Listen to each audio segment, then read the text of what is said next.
E aí eu queria que você falasse um pouquinho de você. Conta primeiro a sua história, quem é José e por que você precisou de rins. Justamente, eu sou José Raimundo dos Santos, né, popular Del, Sim. neto de Dona Júlia e seu Domingos aqui do Picado. Minha mãe é nascida no Picado. E eu fui um dependente renal, hoje eu sou um transplantado. É um tratamento árduo, Sim. é um tratamento sofrido. Eu que já passei e as pessoas que estão passando, tá primeiro na mão de Deus, segundo dos médicos.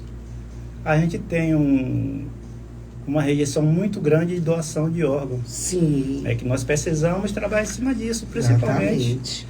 as pessoas vivas. Exato. Porque a pessoa viva, ela tem a condição de doar um rim. Sabe? Isso é muito bom para quem está sofrendo. A gente só sente quando está na família ou na gente mesmo. Zé, eu tenho uma pergunta para você. Antes que você se tornou um receptor de rins, quanto tempo você ficou fazendo hemodiálise? Como é que foi um pouco da sua história até você receber esses rins? 7 anos. 7 anos? 7 na anos, máquina? 2012 Sim. foi quando eu fiz a primeira sessão de hemodiálise, dia 30 de agosto de 2012. Daí eu fiquei no hospital do subúrbio. Lá eu fui para a clínica, né? Porque você só sai do hospital para uma clínica. Você não sai para ir para casa esperar a regulação. Você sai do hospital diretamente para a clínica.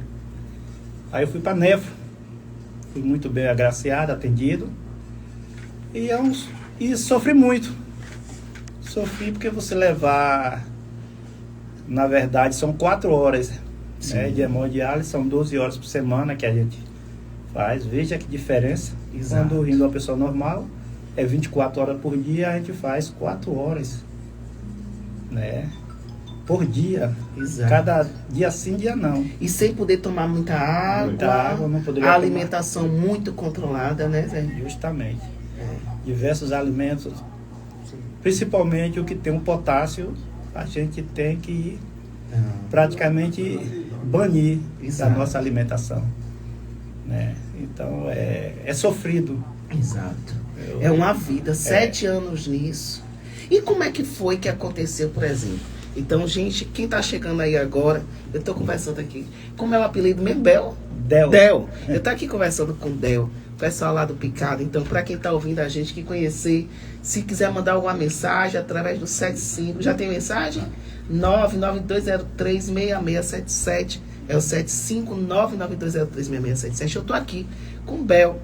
E ele é uma pessoa transplantada de rins. Ele teve a vida dele devolvida. Ele estava falando aqui que ele ficou 7 anos na máquina de hemodiálise. E desses 7 anos, 4 horas por dia, ou então dias intercalados, como era dele.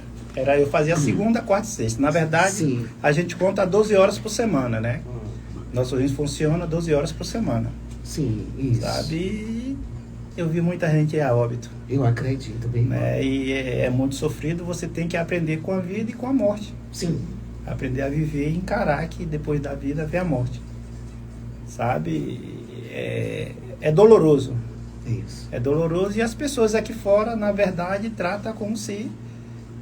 Porque a gente perde um órgão, né? A gente é pessoa comum, mas trata como se fosse uma pessoa normal. E qual foi o problema que sabendo a levou você dificuldade. a fazer hemodiálise? O que foi o princípio de tudo? Eu acredito que tenha sido pressão. Sim. Problema de pressão, né? Que fez meu rim ficou, ele criou tipo bolha, Sim. né? Porque tem alguns que cria câncer, tem outros que ele morre, às vezes é porrada. O meu foi bolha, que nem bola de assoprar. Sim. E murchou, meu rim murchou. Exato. E aí, no caso, você teve a indicação de iniciar hemodiálise, ainda internado, e desde imediato você já entrou na fila de transplante. Mas espera aí que eu vou ouvir aqui na rádio, coloca essa mensagem aí, de Amadeu, da Rua 2 de Julho, Então, para você que está chegando agora, estamos entrevistando um transplantado de rins aqui da nossa cidade, Conceição do Jacuípe. Né, Léo? Hoje eu sou Itadora Sampaio. Mas a família toda de Berimbau. Itadora Sampaio ouve a gente demais. Olha aí, mano. Isso mesmo. Isso. Que já é Teodoro de Berimbau, já. É verdade. Deus te abençoe, bom trabalho. Uma boa tarde, bom trabalho para todos nós. Jota, está no comando, todos os ouvintes aí. E mais, tá me ouvindo? Um abraço, seu Amadeu, um abraço a todos os ouvintes. Pois é, então eu tô aqui com o Zé. Então você tá lá em Teodoro. E essa batalha foi lá em Teodoro? Não, eu em Salvador. Eu morava em Salvador. Você morava em Salvador na época. Isso. Um abraço para meu amigo Giovanni. Gé é um arraso. Um abraço para você. Então, todas as pessoas que estão aí com a gente, devagarinho vão chegando aos poucos. Eu tô aqui com o Zé, ele tá lá, a família do Picado, o pessoal de Teodoro Sampaio, morando em Teodoro. Ele tá contando um pouquinho da sua história como transplantado renal. E essa batalha começou quando? Aí foi logo imediato? Quando você começou a fazer hemodiálise, já entrou? Me conta aí como é que foi. Na época, em 2013, Sim. o índice de transplante aqui era muito baixo. Eu acho. Nós chegamos à época até de parar de fazer transplante aqui na Bahia, né? Porque tinha alguns estados, algumas cidades, que nem Itabuna e tal, essas cidades faziam transplante. Salvador, que é no Ananério, no Roberto Santo, se fazia transplante também, mas era muito pouco índice. Através de um colega meu, nós fomos para São Paulo e eu me cadastrei lá. Sim. Com o Dr. Medina Pestana, que deve ser muito conhecido, que ele é conhecido no mundo todo, sim, né? Sim. E o Dr. Medina me atendeu muito bem, me garantiu que iria me transplantar. Fui chamado com 21 dias no primeiro exame, mas deu rejeição. Fui chamado 4 vezes, na verdade. Deu rejeição como? O rim ficou para outra pessoa, né? Ah, ficou para outra pessoa. Você estava na fila, entrou na fila Exato. única, Isso. e aí aquele rim, aquele pessoa poderia ser... Porque eu conversei com o Dr. Medina, Sim. especialmente sobre transplante, ou transplantado. Ele disse que eles são muito profissionais, são lá em São Paulo, são muito profissionais, que, para ser sincero, né, eu achava que no Nordeste era menos agraciado. Ele disse, não, aqui a gente só pula a fila se a pessoa tiver em condições piores que a sua.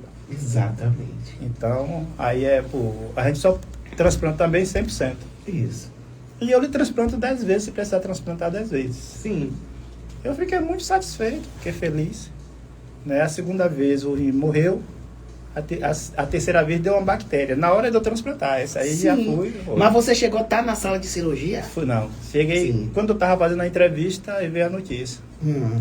E a 4ª vez eu transplantei. Foi. Foi. Entendi.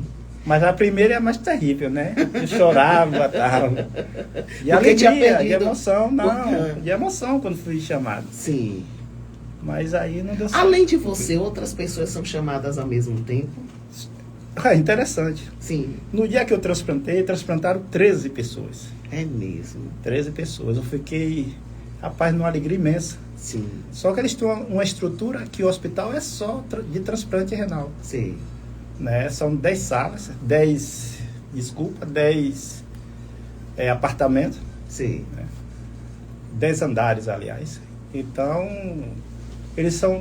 Dr. Medina me falou, o próprio Dr. Medina, que eles têm, parece que 12 equipes de transplante. Então, sai uma equipe, entra outra, sai uma, entra outra, e isso é dia e noite sem parar. Exatamente. Então tem uma coisa que me chama a atenção, que uma realidade que a gente vai trazer aqui semana que vem. A gente tem aqui em Conceição do Jacuípe uma assistente social do Dom Pedro, que ela trabalha com transplante no Dom Pedro. Então hoje, a Bahia ela já tem outra dinâmica, tem as captações, a maioria dos órgãos que a gente capta aqui no Clérigo, eles voltam para o Dom Pedro. Então, o Instituto Bourbon, um abraço, Léo, um abraço para vocês aí. Fernanda, Brita, todo mundo que está chegando. E então, desde já, semana que vem, vai ter aqui um assistente social para falar dessa parte de transplante de rins no Dom Pedro, porque é uma realidade nossa também, né, velho? É. Eu acho que é importante a gente falar. Então você teve quatro tentativas, mas não chegou a abrir o corpo, nem nada. Nada. Não precisou fazer a cirurgia. Não, só a Foram última. 4 só na última. Na última. E aí, como é que foi todo esse processo? Como é que funcionou? Você fez uma entrevista, explica um pouquinho pra gente, pra o povo dizer, porque tem muita gente que fala que Faustão passou na fila. E não passa na fila, não é assim que funciona.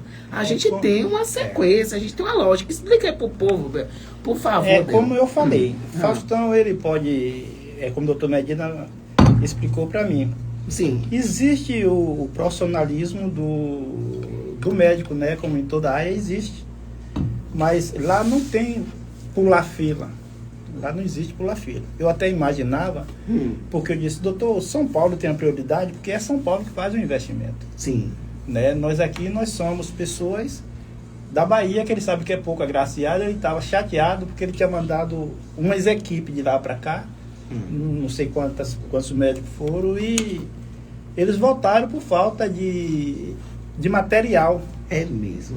sabe? Eles aí Sim, voltaram para São Paulo, não acredito. quiseram ficar aqui. Né? Acredito. Então, porque lá é uma escola, Hum, lá é uma escola. sim, E eu não acredito que tenha essa história de Faustão pular fila. pois é. Sabe? Eu já vi até o pessoal do sindicato fazer essa revelação, mas se você conversar com o médico, nem doutor Medino profissional, ele Sim, vai lhe explicar exatamente. que isso não existe. Exatamente. Mas conte um pouquinho como é que foi esse processo seu. Aí você estava já em São Paulo e foi chamado pela equipe. Eu estava aqui, Ah, você estava aqui? estava na clínica dialisando. Ah, mentira! Foi. Conta aí pra gente essa história. Eu Essa quando história é fui, boa. nesse dia que eu fui convidado, Sim. chamado na verdade, Sim, era o dia de eu fazer exame para mandar para São Paulo, fazer exame de 3 em 3 meses, certo. né? Para poder continuar na fila. Então, quando eu fiz o exame, estava na fila para fazer os exames, Certo. que eu fazia na PAI, na Pituba. Aí recebi a ligação De lá de São Paulo. de lá em São Paulo. Aí fiz o exame, aguardei de tarde, eles me chamaram. Foi mesmo. Foi. Aí eu fui para o aeroporto, Sim. lá no aeroporto, a ANAC tirou uma pessoa do voo, me colocou no voo. É mesmo? Tentou essa vantagem também, Sim, né? sim, sim. Interessante. Porque quando eu informei que eu fui chamado para transplantar e tal e tal. Você aí não paga passagem, nada. Paga, sim. verdade? Aí eu paguei a passagem, só que você pagou. você paga a taxa de embarque. Sim, É entendi. caro e tal. Sim. Eu fui, porque eu não tinha um passe, né? Hum, Porque se tem um passe também. E eu não Entendi. tinha esse passe. entendi. Lá em São Paulo tem uma vantagem, porque ele transplanta a bexiga fechada, estreita, né? Sim. Quando a bexiga ela trava, ela fecha, lá transplanta. Não sei se aqui transplanta, Não, aqui não, aqui não. transplantava. Faz não. Lá transplanta a pessoa que não recebe sangue, que é a testemunha de Jeová, e transplanta obeso, Sim, que aqui também não transplanta obeso. sim. Essas são as vantagens de São Paulo, né? Entendi. Aí você pegou o avião, já chegou lá em quantas horas? Cheguei lá 2 horas, Sim. fui para o hospital. Do hospital também já fui fazer os Porque os procedimentos. rins, eles suportam até 24 horas, né? É. Porque cada órgão ele tem algo muito específico. Coração 4 horas, fígado 4 horas, rins 24 horas, Exatamente. córneas eu acho que até 48 horas. Então assim, cada rim tem uma durabilidade, cada órgão tem uma duração fora do corpo. Por isso que você suportou sair da Bahia para ir para São Paulo fazer esse Exatamente. transplante. Também quando você chega no hospital, você é diretamente internado Sim. e vai para os exames. Sim. E vai assinar também os documentos, né? Sim. Que tem os prós e os contras. Sim. Eu falei para a médica, doutora, eu não vou ler nada, eu vou assinar todos os documentos que chegam aqui. Você chegou a ler algum depois? Nada. Nada, velho. Não quero ler nada. Por quê? Porque Não, eu até já- hoje não leu, não sabe o que assinou. Porque eu falei para ela, morto praticamente eu já tô. Sim, verdade. Então eu vou ficar o que mais? É verdade. Eu quero é vida. Sim, exatamente. Né? E a vida é uma circunstância e Deus está aí para dar. Me deu Da a mesma vida. forma como os familiares assinam os documentos para doar o órgão, vocês também assinam Exatamente. para receber. Exatamente. Entendi. Porque ele me disse, você está recebendo algo de um defunto. Sim, Alguém morreu para você viver. Então Isso. valoriza. é verdade. É verdade. Porque, desculpa, Sim, as pessoas às vezes têm um problema, como eu tenho diversos amigos, né? Que teve problema renal, veio a óbito, porque ele não encarava os rins. Ele era inimigo de todo mundo que passava na frente dele. Então, essa parte aqui é errada, é complicado. como assim? Não entendi. Porque ele não entendia que o problema era dele. Sim, O problema de saúde era dele. E ela achava que era das pessoas que apoiavam ele. entendi. É muito difícil. É verdade. Renal é muito difícil. É verdade. Você Tem que ter muita uma razão. estrutura muito boa, que é a família, né? Exatamente. E a família é a base da vida. Com certeza. E eu dei sorte, graças a Deus. Deu muita sorte. Mas você, por exemplo, tem uma coisa que as pessoas muito questionam a respeito de quem você recebeu. Você chegou a ter esse... Não, eles não me tem informaram, contato, né? Não tem. Me informaram, Não não. tem. Não Né? pode não. Não, Lá, não acho pode, que ele disse que são proibidos. Eu Sim. perguntei. E eles me mostraram o rim antes de colocar. Esse rim que eu vou colocar em você. Fica numa Sim, banca, Isso. lá mexendo com o palito. Isso. Vamos lá. Isso.